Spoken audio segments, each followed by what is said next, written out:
ตอนเช้าวันที่29กรกฎาคม2026สหายวันไซพงสวรรค์กรรมการกลุ่มการเมืองศูนย์กลางภาคเลขาธิการศูนย์กลางภาคประธานคณะกวดกาศูนย์กลางภาคประธานองค์การกวดกาแห่งรัฐหัวหน้าองค์การต้านการสลัดบังหลวงคันศูนย์กลางพร้อมด้วยคณะได้ลงเคลื่อนไปเยี่ยมยามและเฮ็ดเวียกอยู่เมืองใหม่แขวงพงศลีโอกาสนี้ได้รับฟังการรายงานสภาพรวมของเมืองในการจัดตั้งปฏิบัติเปียกงาน6 เดือนต้นปีของเมืองจากสหายพรทวีไซมุนตีกรรมการพรรคแขวงเลขาพรรคเมืองใหม่ซึ่งสหายให้ฮู้ว่าเศรษฐกิจของเมืองได้มีการขยายตัวเฉลี่ยในระดับ 3.72 ส่วนห้อยรวมยอดผลิตภัณฑ์ภายในปฏิบัติได้255ตื้อกีบเทียบใส่แผนปฏิบัติได้ 67.63 ส่วนห้อยเฉลี่ยรายหับต่อหัวคนได้$400 สหรัฐส่วนเวียกงานทางด้านอื่นๆก็ได้รับการพัฒนาให้ดีขึ้นภายหลังได้รับฟังการรายงาน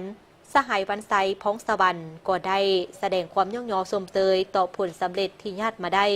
พร้อมทั้งมีคำเห็นโอ้ล้มและเน้นให้คณะพรรคคณะนำของเมืองต้องเป็นหัวจักลักแรงในการนำพาซี่น้ำต้องปฏิบัติบรรดาคาดหมายที่กำหนดไว้ติดพันกับการพันขยายมาที่กองประชุมใหญ่ครั้งที่12ของพรรคและแผนพัฒนาเศรษฐกิจสังคมแห่งชาติให้คนขั้วหันเป็นแผนงานโครงการประจำปีให้ละเอียดในแต่ละระยะจัดเรียงเวียกงานที่กำหนดไว้อย่างละเอียดจะแจ้งกำหนดมาตรการในการนำพาซี่น้ำให้มีการปรึกษาหารือภายในคณะพร้อมกันสู่ซนจะตั้งปฏิบัติในการแก้ไขความทุกข์ยากให้ลดลงแก้ไขชีวิตการเป็นอยู่ของประชาชนให้ดีขึ้นการพัฒนาเศรษฐกิจสังคมต้องนำไส้ทายแห่งของเมืองที่มีโดยเฉพาะการส่งเสริมการผลิตสุกยู่เศรษฐกิจภูมิปัญญาของประชาชนให้กลายเป็นสินค้าจัดตั้งเป็นกลุ่มการผลิตล้วนหมู่เพื่อให้มีความสามารถเข้าถึงแหล่งทุนได้ส่งเสริมการสมไส้ผลิตภัณฑ์ภายใน